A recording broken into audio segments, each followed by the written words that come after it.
and I'm a sophomore majoring in film from Kansas City. Welcome to Brand Food, the Dillard University President's Lecture Series. Dillard has a long history of being the cultural and intellectual hub of the Gentilly community. And we are striving to be a place where all of New Orleans comes for discussion of critical issues. Thank you for being with us tonight. At this time, please take a moment to ensure that any electronic devices, including cell phones, are either silenced or off. After the presentation, you will have an opportunity to engage our guests during the question and answer period. We know there will be excitement and many people will want to participate, but we have a simple request. Ask a question. No speeches, no commentaries, no short stories. Questions can be asked in 30 seconds. If you cannot fit your questions into 280 characters of a tweet, you know it is too long. Please cooperate or we will have to pull the mic and escort you kindly to your seats. Oh, come on now. Our series sponsors are the Hyatt Regency New Orleans, College Bookstores, and Sodexo. We'd like to thank them for supporting this event. The program will proceed as printed. Thank you.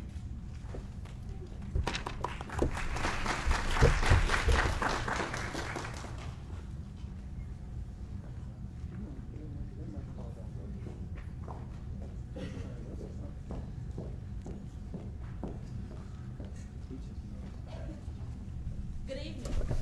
My name is and I am a sophomore majoring in public health from Monroe, Louisiana.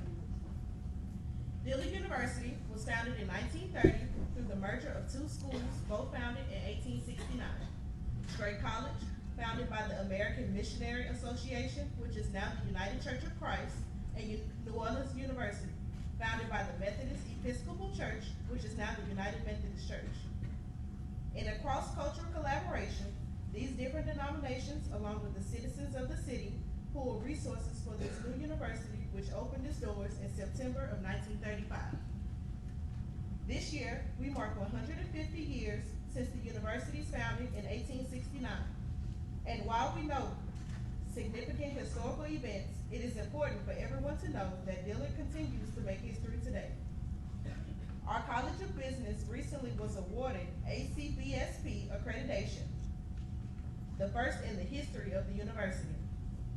In addition to nursing, we will have 2 specialized accreditations with public health on the horizon. We continue to broaden about our signature academic programs in physics, which graduated 14 students this spring, probably the most Black graduates of any university in the nation, as well as our film program, which provides unique hands-on experiences. This spring, we also approved our first food studies minor, which will come from our signature co-curricular Ray Charles program in African American material culture. For the past 4 seasons, a Dillard basketball team has won the GCAC Conference Championship, a feat no school has achieved in the history of the conference. Our Honda Campus All-Star has qualified for the national tournament 18 times, one of the highest in the nation. After 2 years, our mock trial team was nationally ranked. And we have just launched a debate team showing that Dillard students compete on the court and in the court. For the second consecutive year, 23% of our alumni gave back to Dillard, continuing our notoriety of having the highest alumni giving percentage in the state of Louisiana. We capped our commencement season with a $1.1 million fundraiser featuring Patti LaBelle to support the SAFE program. When the New York Times wanted to write a story this year about the renewed interest in HBCUs by students, there was only one place for them to visit, the Jewel of Gentilly, Dillard University, where we continue to make history every day. Please welcome the 7th president of Dillard University, America's socially conscious hip-hop president, who tonight closes out the Brand Food Lecture Series, Dr. Walter M. Kimbrough.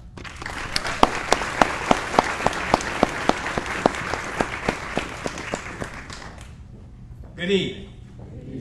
All right, one more time. Good evening. Good evening. Thank you. One of the most often asked questions during the early phase of my presidency here in 2012 was, will you do something like Bless the Mic here at Dillard? Bless the Mic was the signature lecture series at Philander Smith College where I served as president. It revolutionized how people thought of lecture series, engaging, radical, even fun.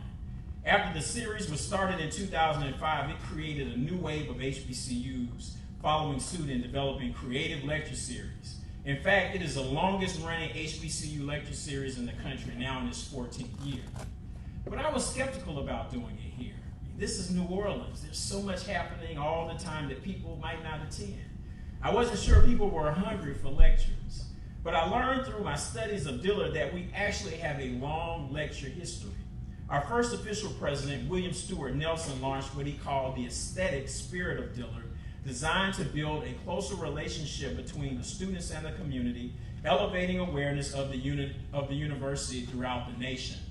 He was followed by Albert Dent, who organized the Edwin R. Embry Memorial Lecture Series in the 1950s to help students achieve a high sense of personal and social values in their thinking and learning. Guests included Eleanor Roosevelt, Thurgood Marshall, Mary McLeod Bethune, Martin Luther King Jr., and Jackie Robinson.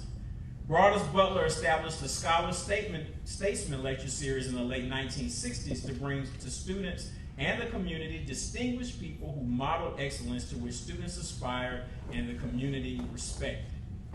Samuel Du Bois Cook not only established the Lyceum Series, but built a fine arts center to provide a new venue for lectures, theater, and music. Michael Lomax expanded the Lyceum Series to achieve his goal to make Dillard the nation's leading center for discussion of African American culture, history, direction, and aspirations. Marvelyn Hughes led the post-Katrina renovation of facilities so they would be better suited for events, created new spaces, such as this one, and launched the annual Ortiz Lecture on Law and Society. So in some way, every Dillard president has either offered a lecture series or provided support with venue improvements. I tried to follow suit with a series called Brain Food because I wanted to feed folks' minds. Brain food is intellectual sustenance. It's information that feeds intellectual craving, and just as many Americans suffer from obesity, diabetes, and high blood pressure due to poor diets, our intellectual diets sometimes are deficient, making us mentally malnourished and academically anemic. A Kenyan proverb says it best: a wise man fills his brains before emptying his mouth.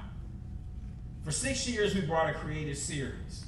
We didn't give you programs, but menus that you wouldn't get grease stains on, but hopefully ink stains as you jot down your notes. We wanted you to buy books as your dessert, or think of a book as that take-home plate you fix with the aluminum foil wrapped around it that you're going to eat later. I told you from the jump that this was a real series. There will be a diversity of speakers, and just like food, there will be some that you might not like. So I didn't worry about people starting a petition to shut down Corinne Steffens or complaints about Candace Owens, both of whom were better attended than most events. Because we also brought Issa Rae, Kirk Franklin, and Misty Copeland. And I told you sometimes we would just serve dessert, something sweet, like Gabrielle Union. And Toya Wright. And on the low, we sponsored last year's Queen Sugars, Kofi and Nicholas for homecoming. But in the end, the competition was too great to sustain a series. I noticed when I first got here that no local university has a regular lecture series. Sure, they host great lectures here and there, most done by an academic department, but not a university-wide event. And as a city, we really haven't embraced these events. In fact, the local college presidents are working to try to get the city to build itself as a college town. But without an active life of the mind, it probably won't fly. As one president told me recently, New Orleans and Louisiana focus more on human capital rather than intellectual capital. This doesn't mean that we won't occasionally have lectures, though. Local groups will continue to host open events on campus that I hope you will attend. The Ortiz Lecture on Law and Society will still be held each November, this year featuring alumnus Michael Jones, who is also our board chair and the lead attorney in the Maryland HBCU case. We will continue to have some kind of Martin Luther King program. This January, our guest preacher will be the renowned Dr. Freddie Haynes from Friendship Web Baptist Church in Dallas. This coming Monday, September 30th, Philip Agnew, former FAMU SGA president who founded the Dream Defenders in the aftermath of Trayvon Martin's murder, will speak on campus. And on October 9th, we're hosting the Rap Sessions Forum, Toxic Masculinity, Consent, Silences, and Institutional Complicity, with Dr. Treva Lindsay, Dr. Mark Anthony Neal, Jessica Care Moore, and moderated by Jasiri X. So in 2019, as we close our Brain Food, we have also been celebrating our sesquicentennial with alumni speakers. And so for a fitting end, a eulogy, if you will, for the series, is best delivered by an alum who has a way with words, one who can poetically wrap up a great run.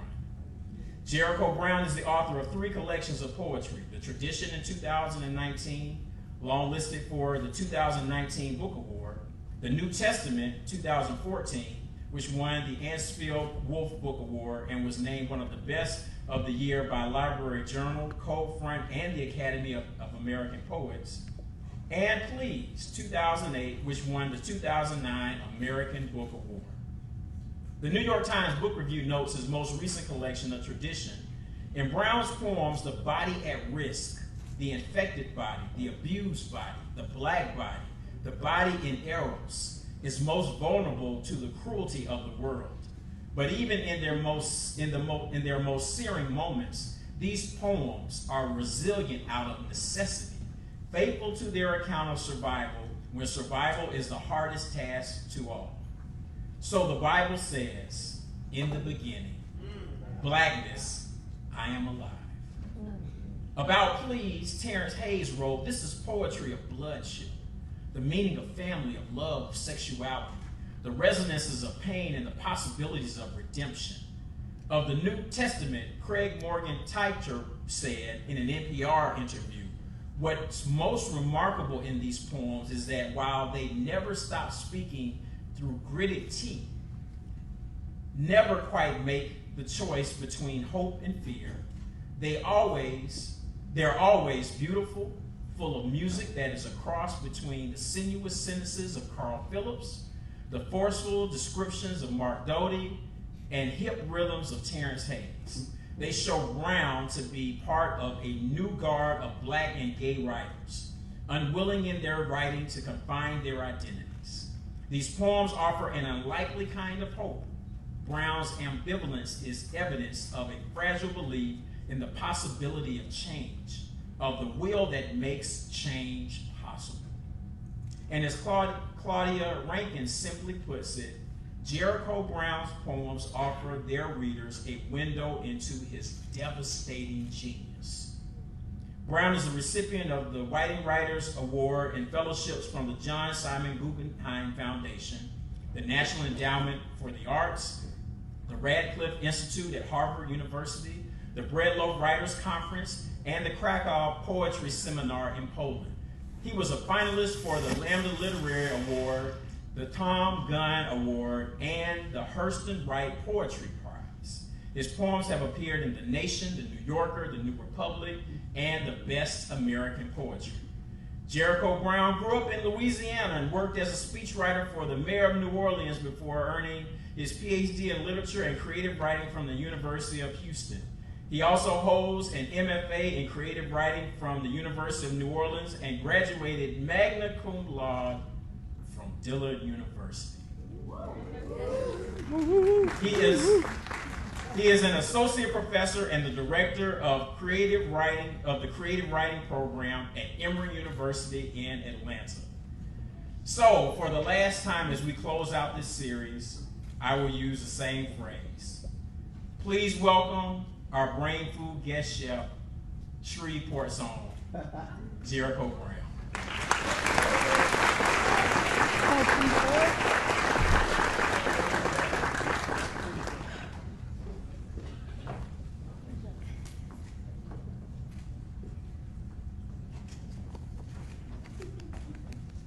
Hi, how y'all doing? I really appreciate that introduction. It means the world for me to be able to come back here. So thank you so much, President Kimbrough, for inviting me and for giving me my entire biography. I had forgotten all of those things until you told me right then. I actually didn't remember, it's funny. Can I say this about anxiety? When I was a very young person, when I was a student at Dillard and I graduated magna cum laude, I was mad because I wasn't summa cum laude. So now I'm mad all over again. So Sterling, Lauren, and Will. Can y'all come here quickly? Quickly. That's not fast enough. Sterling, Lauren, Will. Is that y'all fast? We were faster than that when we went to Dillard. Thank y'all so much. Thank y'all so much. So I think it's really important that we, it is true that I'm a poet and I have a few books in the world. It's also true that I graduated from Dillard University. I'm very proud of that. And I love myself enough to believe that this is the best college in the United States of America. I love it. So I know we must know what we're doing. So I'm really grateful to be here tonight, and I'm gonna say things. But these are your students, these are your brothers and sisters, these are the people who go to Dillard now, who I am hoping will be in the place that I am in, an even higher place, so they can help me out and put me up, when I'm old. So they're going to read for you, and you're going to enjoy it. Do you all understand what I'm saying? They're going to read for you, and when they read for you, you are going to treat them like they are going to take care of you someday. Do you understand what I'm saying? Can you do that for me? All right, ladies and gentlemen, they're going to say their name, they're going to read what they have, and then you're going to lose your mind one after another. Y'all can do that? Here we go.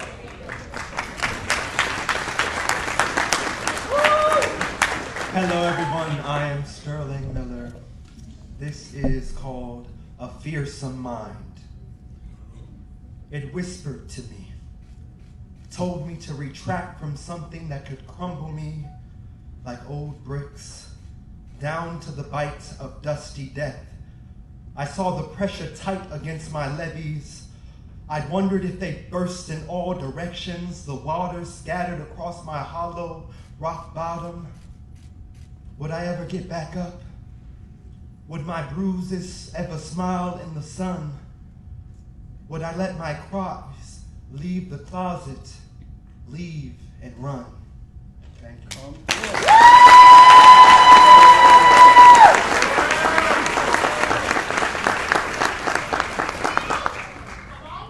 Hey y'all, my name is William Shelton. I'm a sophomore English major. I wasn't expecting to do this on coming back. This one's called Summer. So it says, you should do your laundry at nighttime. That's what I would tell you to do if you wanted to understand what summer felt like at 17. From the buzzing noise of the light fixture noise, or noise that you couldn't describe other than calling it that. You'd hear this unsynchronized buzzers going off on the washers and dryers when the time had come for you to move them to the next phase. The sound of coins bouncing off each other as they pull up inside the metal cup on the machine, or how the washer would eat up each quarter one by one, or just spit them out to the bottom. How can something be so loud yet so ambient? That's what those summer nights felt like. The days, they were more or less complicated. Your mom couldn't watch you in that laundromat because she was busy folding clothes from the dryer trying to secure a cart so she wouldn't have to transport by hand the clothes all the way to the other side to the machines on the wall. She'd give you some of her extra quarters so you could eat old candy bars or maybe play an arcade game that sometimes didn't work. I'm sure it did at one time though, back when they installed it in the 80s. Eventually, you'll find yourself taking on the job of doing the laundry once your mom trusts you not to mess up the whites or to bleach the colors. You never forget the smell of dryer sheets or the heat from the dryer that you were sitting by. You don't forget nodding off on your mom's shoulder, high on sugar, sleep deprived for having to get up so early after a long week of school. Or how she would nod off sometimes too, but expect you to wake her up if the clothes finished. You remember the days more than the nights, but you never forget either. And eventually, you got it all together on your own, and that's what summer was. Summer was the laundromat, both day and night. And to be honest, as we grew up, I don't know how much control we had, or if we were completely out of control. But just like the dryers, we were just spinning. Thank you.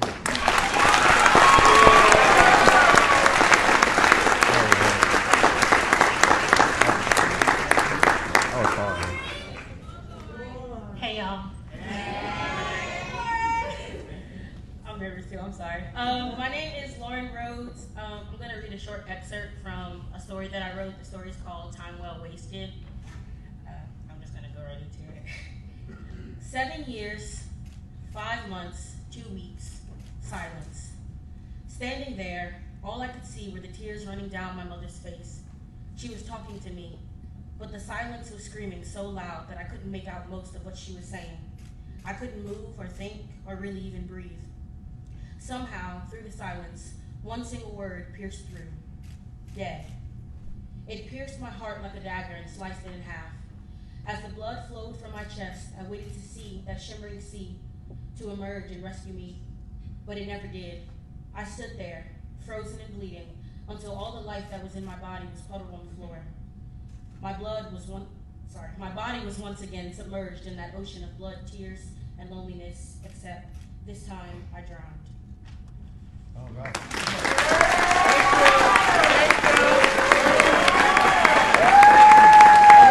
Wasn't that great? Do you love that? Y'all give him a hand. Wasn't that wonderful? Thank you so much. So, they told me they were writers, and I was talking earlier. I met some people earlier, some students. These students told me that they were writers, and I didn't tell them that I was going to ask them to do that. So I appreciate them for coming up and for being prepared. You know, we're walking around with these identities, and if you have an identity, that means you're prepared to do what you say you are. Do y'all understand what I'm saying? Not to do what you say you're going to do. To do what you say you are. So when you tell me that you are something, when you give me an identity, I need you to be able to prove it at a moment's notice. Do you understand what I'm saying? So I'm a poet. I'm going to read you some of my poems. Is that okay? Yeah. Can I read you some of my poems? So I'm going to read you some of my poems. Before I do that, I should say a big thank you to Drea for being the best student ambassador in the whole wide world.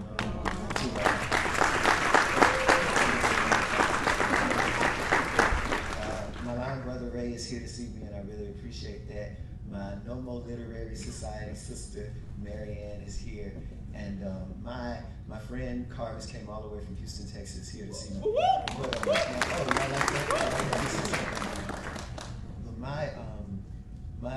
I'm not gonna cry. I promise you, I will not be crying tonight.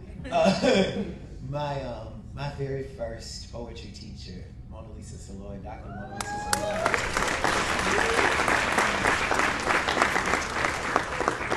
So when I was deciding what I was gonna read, I said Mona Lisa Savoy is the best teacher in the whole wide world. Let me tell you, she's the best poetry teacher because no matter how bad the poem was that we would turn in for class, she would always say, there's a poem in here somewhere. And you know, that felt good. That felt like, oh, I can salvage something from this mess. So I'm going to read poems to y'all tonight that I felt like I really just wanted to read to Mona Lisa Savoy. So this reading is for her tonight with all the gratitude in the world. Thank you so much for being you and for showing me everything there was to see about New Orleans and for teaching me to do the Louisiana bus stop. I'm going to start from what I think of as the beginning. When I think of the beginning, I think of my grandmother. So can I read you a few poems about my grandmother? Is that okay with y'all? Yes.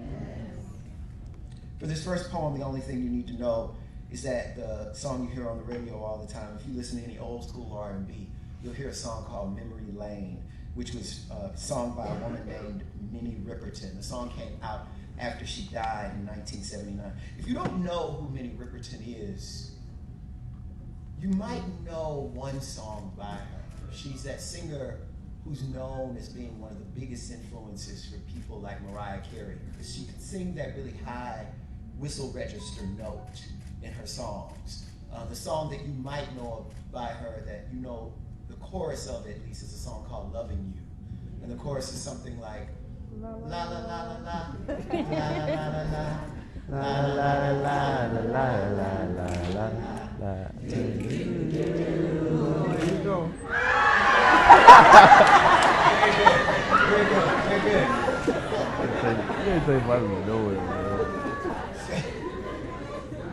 So this is not about that song, but this is a poem about a different song. Track 3, Back Down, Memory Lane. Dangerous men park carefully, slanting oversized automobiles into the ditches that line 77th. It's Friday night in Shreveport. Checks have been cashed, bills folded and stashed into wallets and bra straps. Card tables, folding chairs, and every gold tooth in town crowd our grandmother's Camelback shotgun house because gambling's illegal in Shreveport, and she cuts only $2 a hand for every joker that slides into a queen. We don't know. Minnie Ripperton's dead, years now, buried with one breast to her name. School uniformed in a corner, we learn to listen to music over hollers, through smoke. Her soprano comes across a photograph and giggles, but ends up crying. Save me. We think we'd like that kind of love, sad and steeped in trumpets, though a block up the entire decade shoots for words to put in the dictionary. Crackhead, drive-by, loss, and gain. The bullet meant for a man named Money removes his baby sister's chin. Ask for horns in Shreveport, and sirens are on the way. We can't hear either. Grandmama calling for us to change the tape. No more slow songs. Keep us awake. These years before surgeons slice her in vain, and we drive away, our car stereos playing rhythm and blues.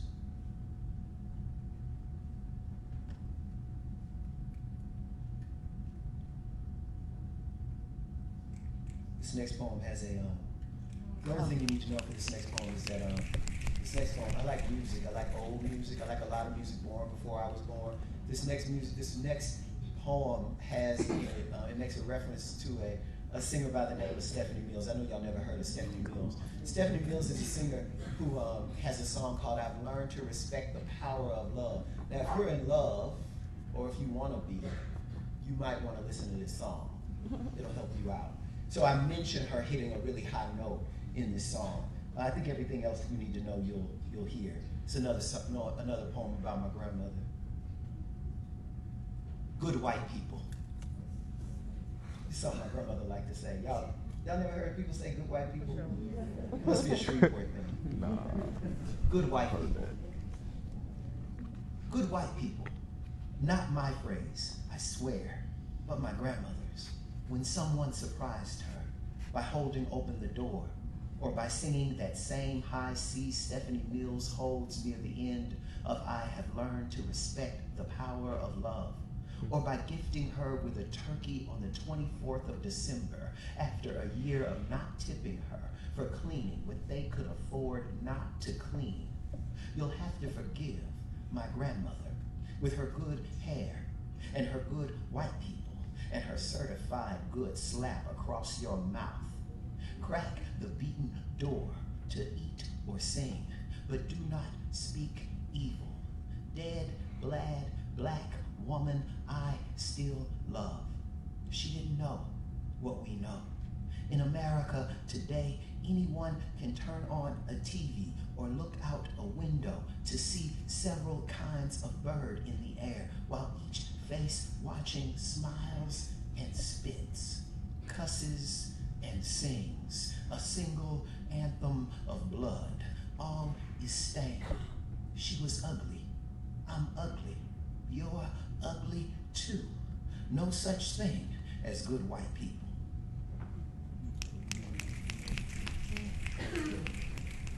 So if I start at the beginning and I read about my grandmother, I have to think about where I was when I was listening to my grandmother tell me the stories that led to me becoming a poet. And so I want to read you a poem about that neighborhood. It's about a few other things too. It's a poem called Autobiography. And it's a poem that is completely made up of lines, of things I heard people say when I was a kid growing up. I would hear people say these things. So one day I wrote all these things down. Autobiography. Keep the line steady. Keep your back straight. Keep coming back for more. Keep fucking with me, Cletus. Keep putting your hands on me like that, and you'll always have a place to lay your head. Keep my waistline down. Keep a woman crazy. Keep your figure up.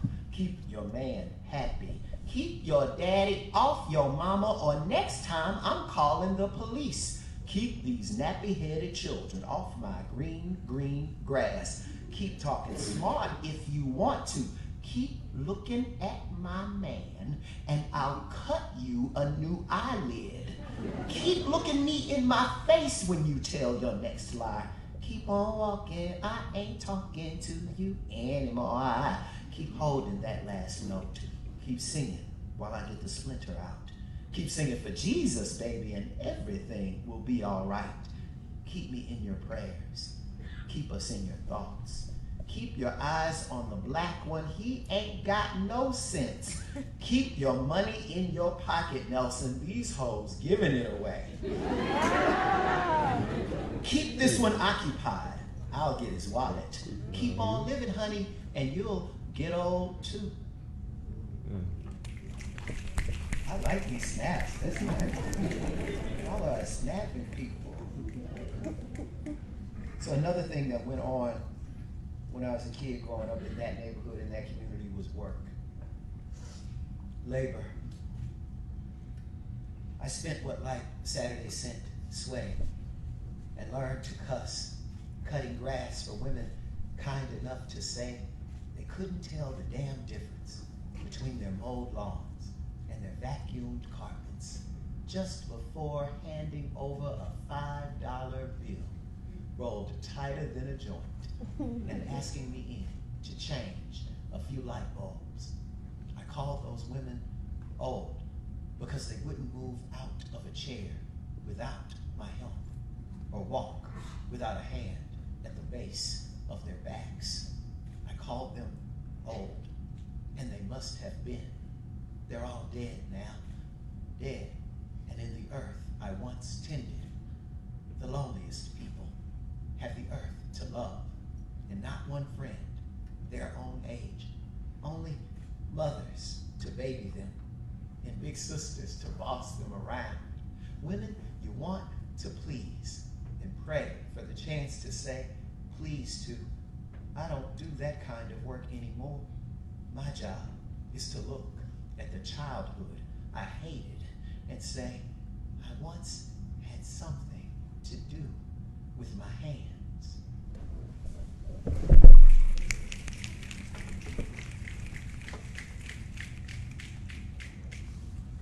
I should probably explain the title of this poem. We're in the South. We're in New Orleans, Louisiana, so y'all might already have an understanding for this title.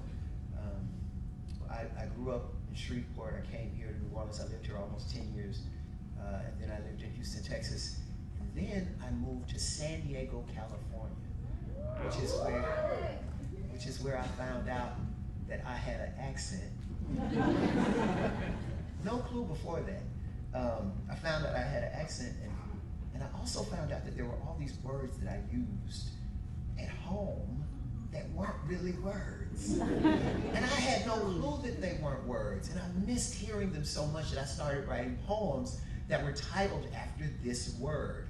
So this word does have a meaning. It means that person and everyone you associate with that person. And the word is nil.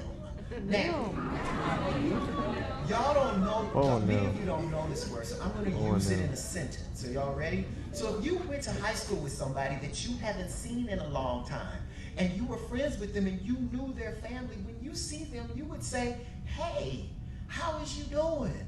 How is your mama?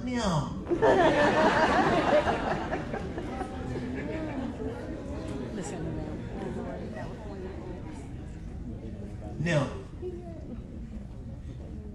They said to say goodnight and not goodbye. Unplugged the TV when it rained. They hid money in mattresses, so to sleep on decisions. Some of their children were not their children. Some of their parents had no birth dates. They could sweat a cold out of you. They'd wake without an alarm telling them to. Even the short ones reached certain shelves. Even the skinny cooked animals too quick to catch. And I don't care how ugly one of them arrived. That one got married to somebody fine. They fed families with change and wiped their kitchens clean. Then another century came. People like me forgot their names.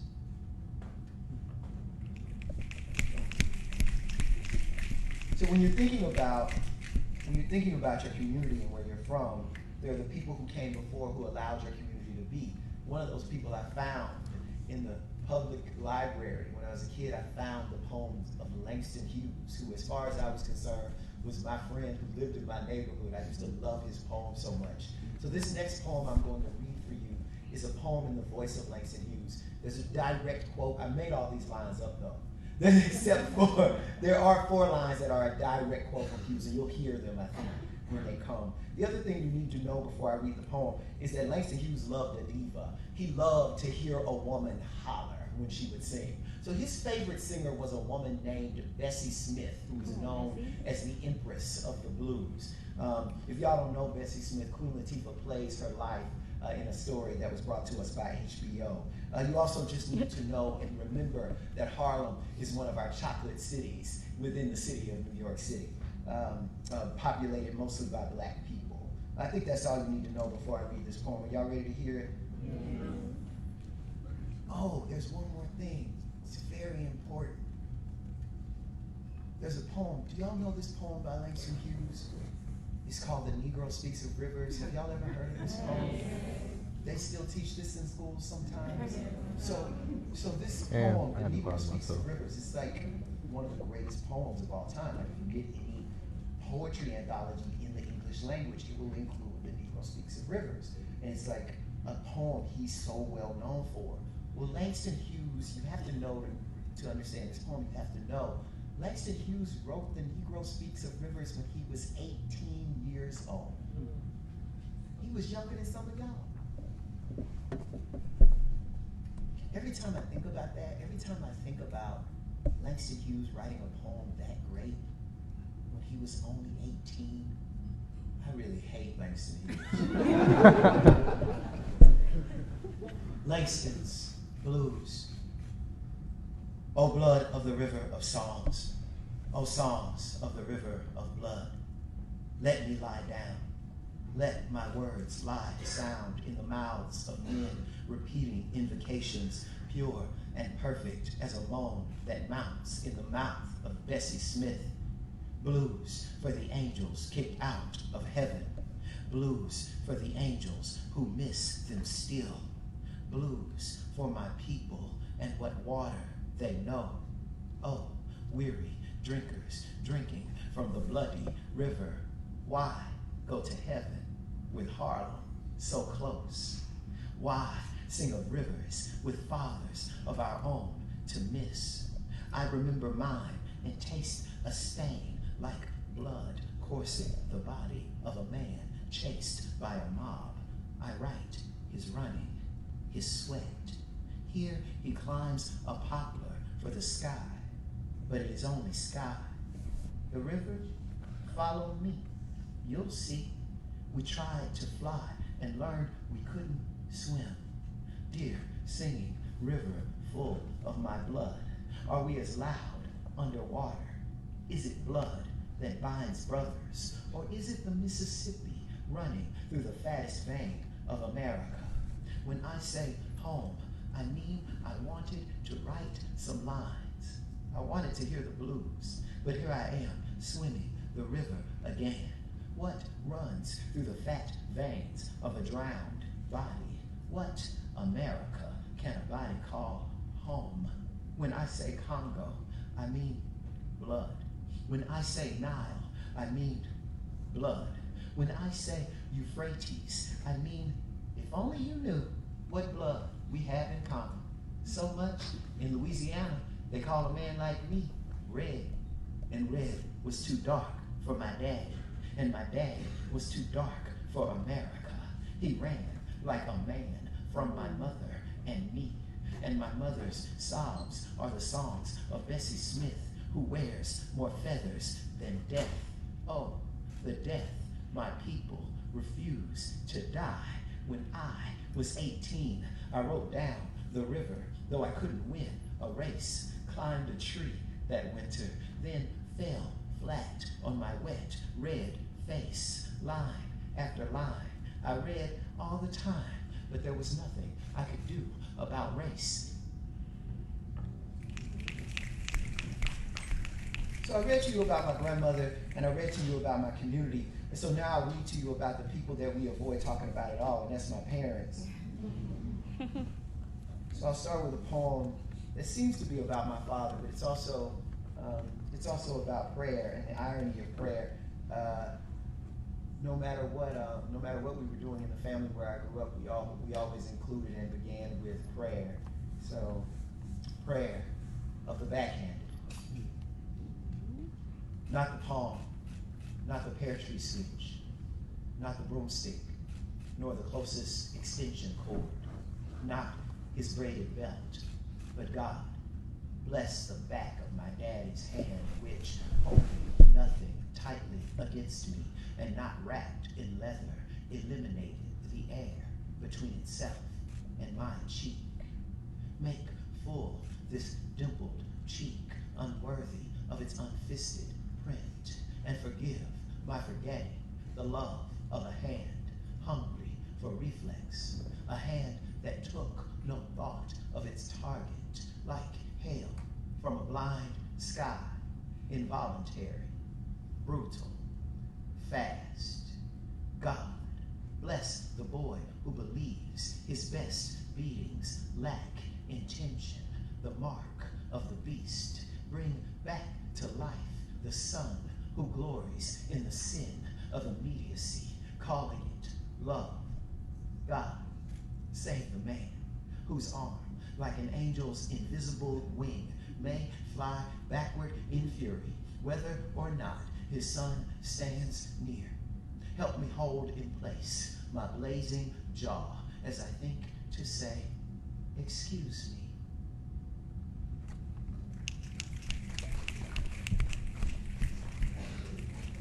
So here's another poem with one of those titles that I mentioned earlier.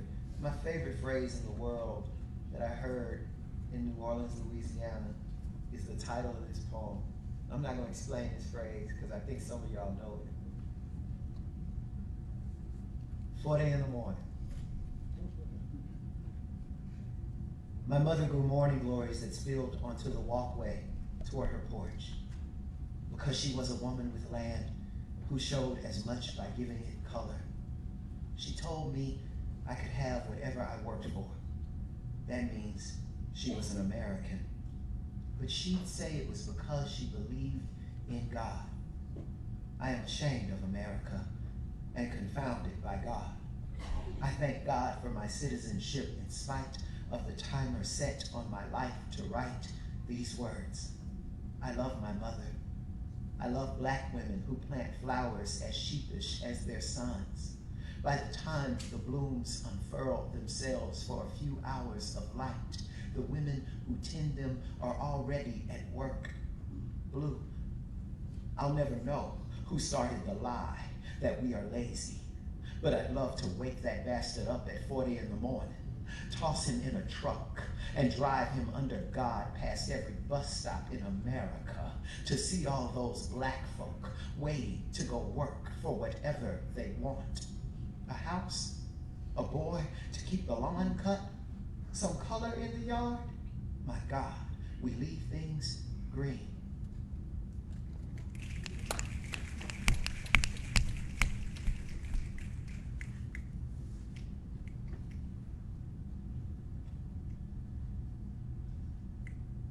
Again, you are not as tired of the poem as I am of the memory, a returning toothache on either side of the mouth, an ingrown hair beneath the chin, simple itch, bruising, scratch. And again, I am bundled in Cousin Kenny's clothes from last school year, my hand held by my mother's. We walk as if the house behind us isn't warm enough for my feet. In the dark, we make a few blocks around a one-story neighborhood that I loved. Though nothing I've written tells you this, I want to cut it out of me because turns out it never mattered. Right now, my mother's asleep on my father's chest. His arm has landed in the same place around her most of 30 years. Give a man a minute. She's asleep, and I'm typing it all over again. Everywhere, a man is shifting a bit to make his woman comfortable in his arms. I should have told you this lines ago. We walked back to the house we ran from because my mother loves her husband and his hands, even if laid heavy against her. I know you don't want to believe that, but give a man a minute. We're not done. My father loves his wife and the shape of her body, even if hunched in retreat, their son keeping up.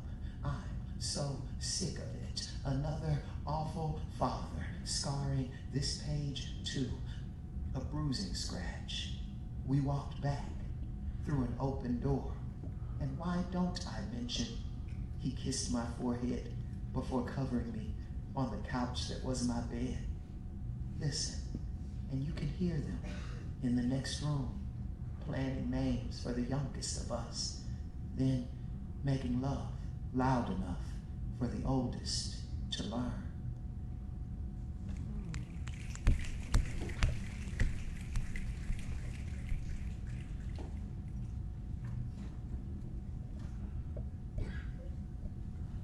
Hero. She never knew one of us from another. So my brothers and I grew up fighting over our mother's mind. Like sun-colored suitors in a Greek myth, we were willing to do evil. We kept chocolate around our mouths. The last of her mother's lot. She cried at funerals, cried when she whipped me. She whipped me daily. I am most interested in people who declare gratitude for their childhood beatings. None of them took what my mother gave, waking us for school with sharp slaps to our bare thighs. That side of the family is darker. I should be grateful, so I will be. No one on earth knows how many abortions happened before a woman risked her freedom by giving that risk a name, by taking it to breast. I don't know why I am alive now, that I still cannot impress the woman who whipped me into being. I turned my mother into a grandmother. She thanks me by kissing my sons. Gratitude is black. Black as a hero returning from war to a country that banked on his death. Thank God, it can't get much darker than that.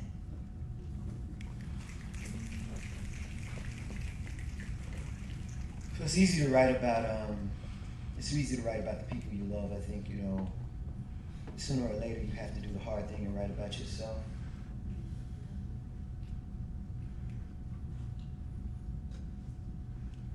Fall. No, I do not recall the jump, nor the reasons why. The dream begins with the plummet. Air tears at my skin. I crash into the sidewalk, crack the concrete and my body, a fault line from shoulder to hip. And now I am one of the crowd, circling the carcass with suitable murmurs. I want to answer their questions, tell them the dead man's name, but I cannot identify the broken body. Even I don't know who he is.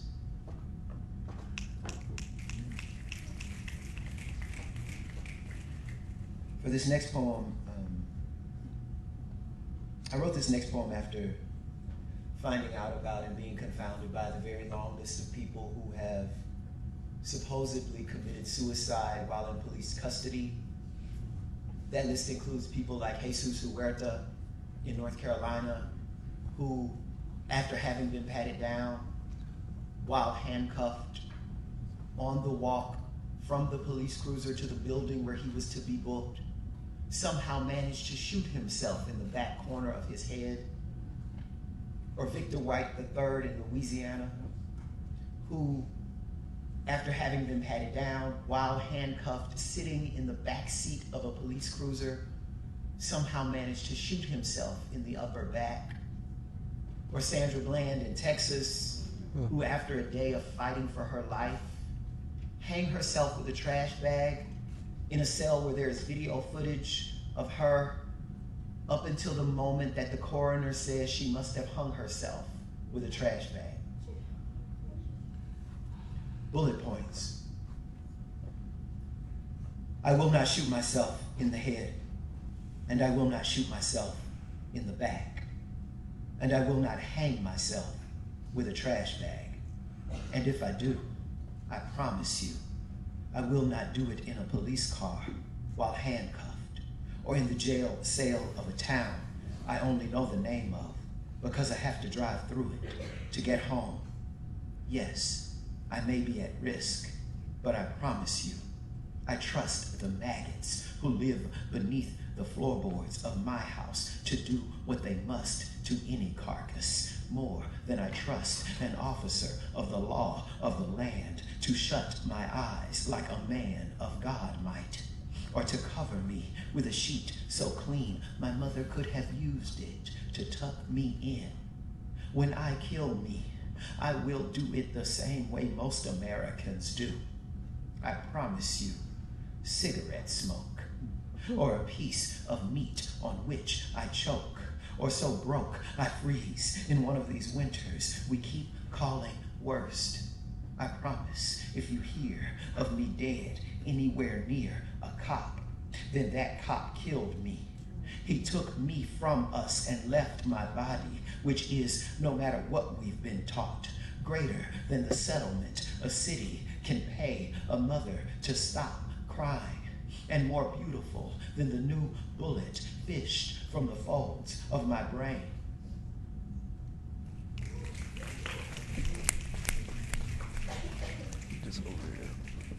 So I want to finish with a love poem. Can I read you a love poem? Yes. So I hope it's clear. I love poetry more than anything in the world, except one thing. The only thing that I love more than poetry is cuddling. So this is a poem about cuddling.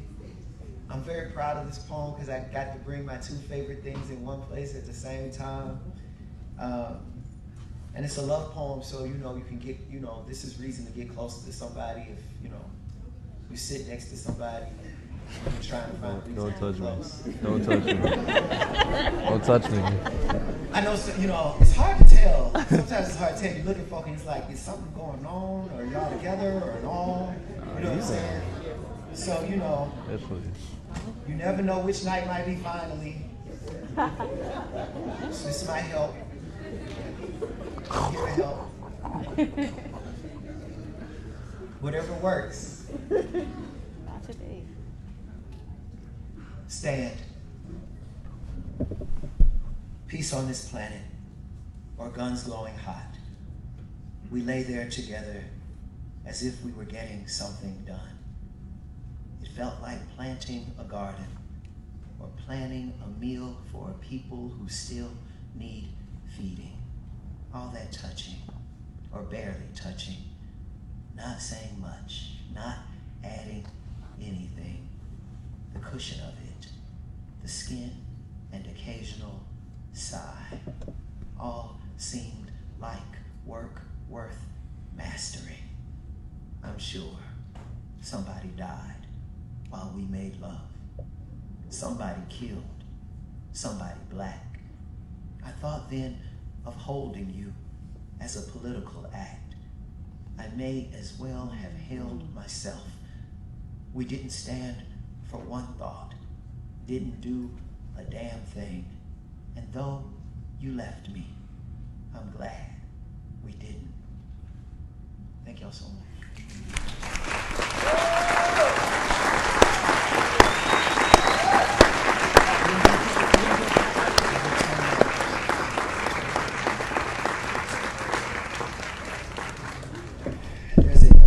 There's an opportunity for Q&A now. If you have any questions, I'm happy to answer them. And I actually love answering questions. It's my favorite thing to do because it gives me an opportunity to figure out what I think.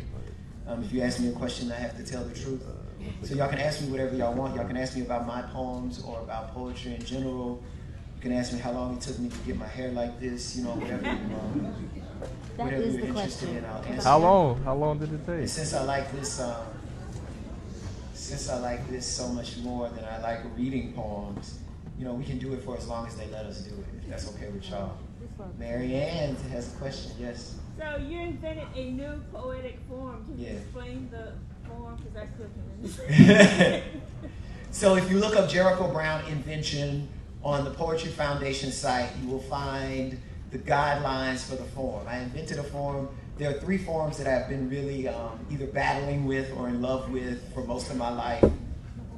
Those are the sonnet, which we all know, Shakespeare's sonnets. The hustle, which is a form older than the sonnet. The hustle's like 8th century BC Persian form, and the blues poem, which is the first American form, right? So, and I wanted to put all and the black form. And so I take the blues and I take the sonnet and I take the hustle and I try to put them together in this one kind of a poem. And several of those poems are in the new book.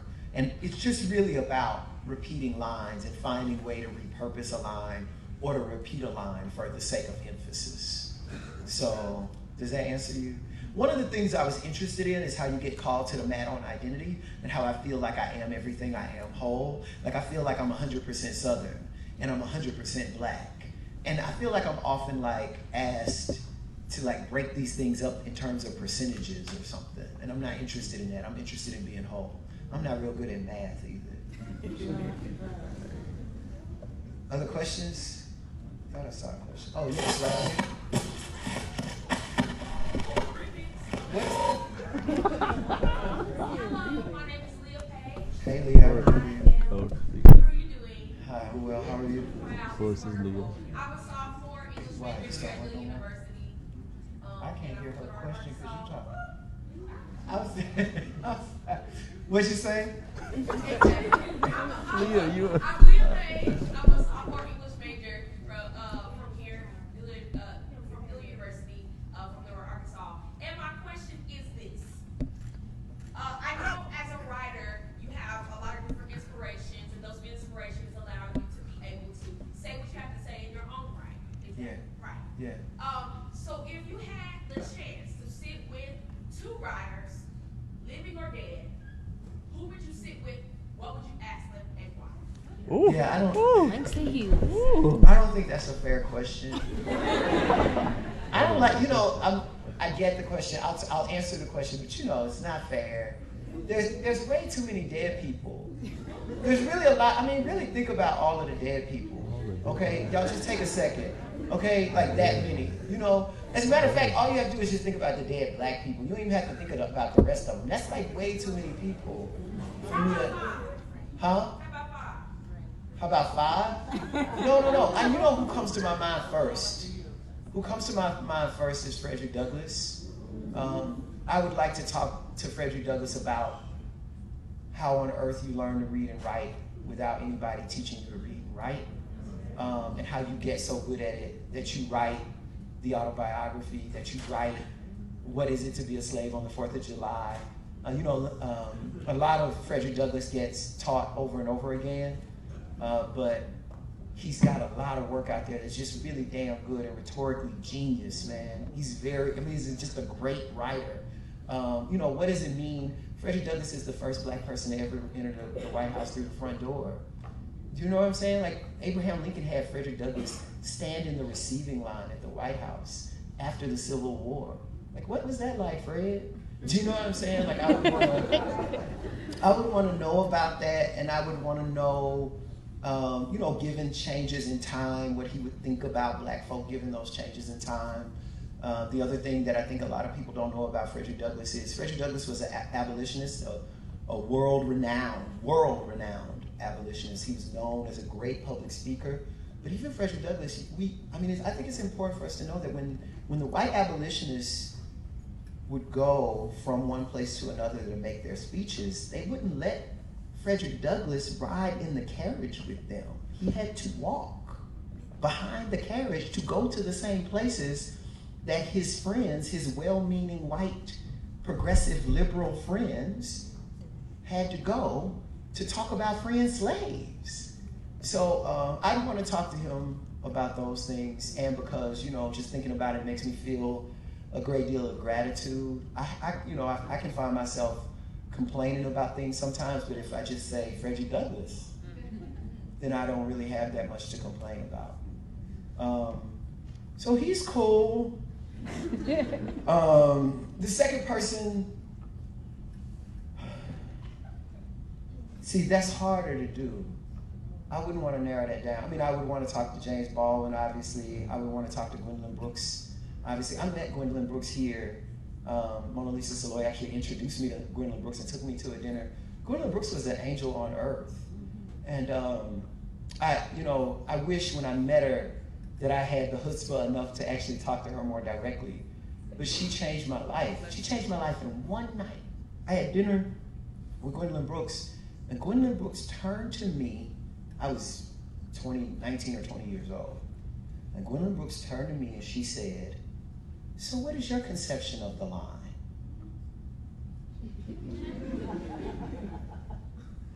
And I didn't have a conception of the line. Like when poetry is written in lines, and I hadn't thought about lines in that way. But I was talking to Gwendolyn Brooks of all people, so when I left there, I was like, number one on my list of things to do was find a conception of the line. Do you know what I'm saying? She also did this thing. She was talking to me like I was a grown, whole human being. And it really meant the world to me. It gave me a sense of responsibility. She asked me, there was at that time a very new anthology of African American literature that had been edited by Henry Louis Gates.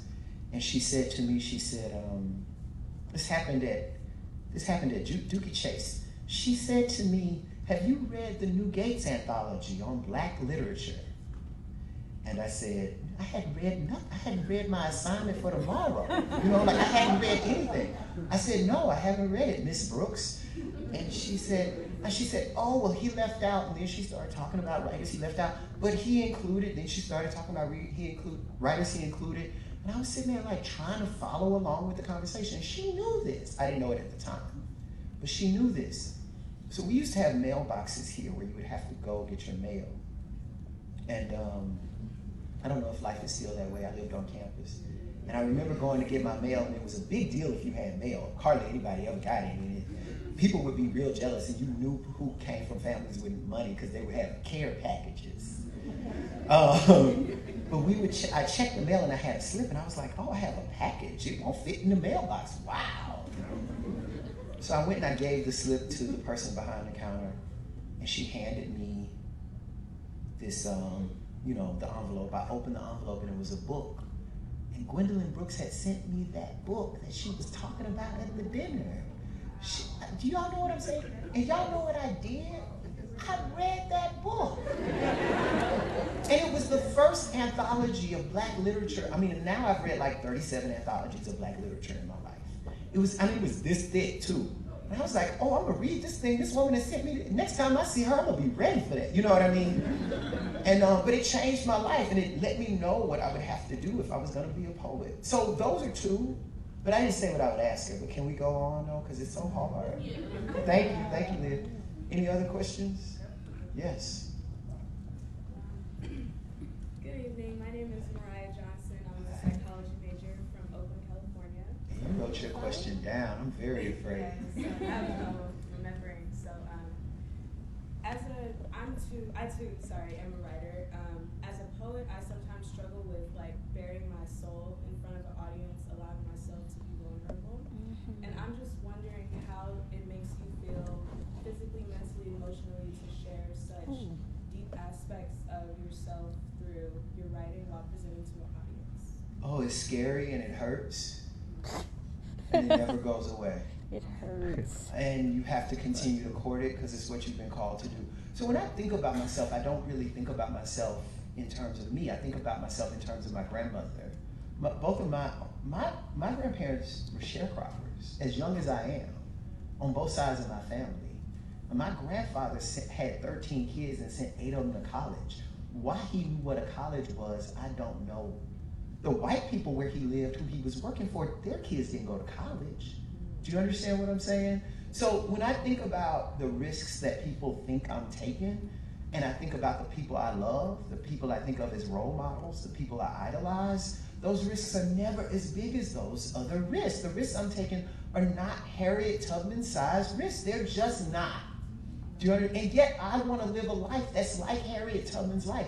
And I mean that. You know, a lot of times, I think that that's my problem on earth, socially, intellectually. I mean what I say. Do you understand what I mean? So when I say I want to live a life like Harriet Tubman, I want to be as brave as Harriet Tubman, I don't imagine that because Harriet Tubman did what she did, that she did it without being afraid. I think she was scared all the time. She kept coming back to the South. You know, and my grandmother would probably say, kept coming back to the South like a dummy. Do you understand? Like, can you imagine you get out of slavery? You escaped slavery. Like, do y'all know what slavery was like? No, we don't. Do you don't. have any clue? No. Like, because whatever you see in a movie, multiplied by 372. Do y'all understand what I'm saying? Like, you know what I loved? Everybody hated the movie that was made out of Beloved, but what I loved about Beloved It's terrible. is that what I loved about the movie is that everybody had bad teeth. Yeah. Do y'all remember that about the movie Beloved? Maybe y'all didn't see it. It was terrible. And you see all these movies about slaves and they got the same old Hollywood teeth. But that is not what your teeth look like if you were a slave. Do you know what George Washington did with his slaves? Do y'all know this? George Washington's dentures came from his slaves' teeth that were pulled out of his slaves' mouths without any anesthesia. That's real. I'm not making that up. That's historical fact about the first president of the United States, which tells you something about that title. Do you understand what I'm saying? So for me, I think I expect fear and I look for it. I expect vulnerability and I expect intimacy and I look for it. And yes, when you put yourself in a vulnerable position, you will be hurt. But also, if you don't put yourself in a vulnerable position, you won't fall in love. Like, I don't know anybody who's ever been in love and not been vulnerable. Oh, I just want to. So do you want to be in love? Yes. And then, so if you think about that, if you think about love between two people, what is the love you have for someone else? You can also think about that for yourself. What is the love you have for you? What I hear from many of my students and from writers all over this country, young people who want to write all over this country, is mostly about time. But what I find is that when you have to be in class at 2:30, you probably get there at 2:40, but you get to class around 2:30. If you got a dentist appointment at 1, you're at the dentist through traffic at 1 o'clock. If your kids got to get picked up for daycare at 5, you're picking up your kids from daycare at 5. Do you understand what I'm saying? But when it's time for us to make time for ourselves, for us, for what we really want, we suddenly don't have time. So what happens if you schedule time for you? What's wrong with you? There's nothing wrong with you. You are as worthy of love as everything else that you're serving in this country.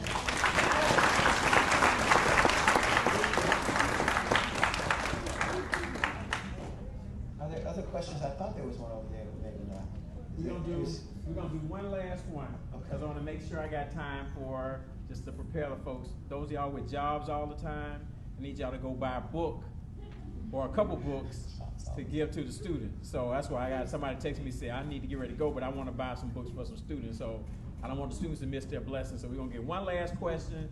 We're gonna let him go and let some of y'all. And if you want to go and buy some books now, y'all can go on and do that. And then you see some students who like they really want a book, and you give them a book too. Okay. All right. So last question. Hi.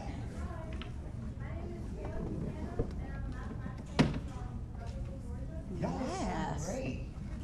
Y'all like say y'all name and y'all major and where y'all from. Y'all are the best students in the world. Y'all are great.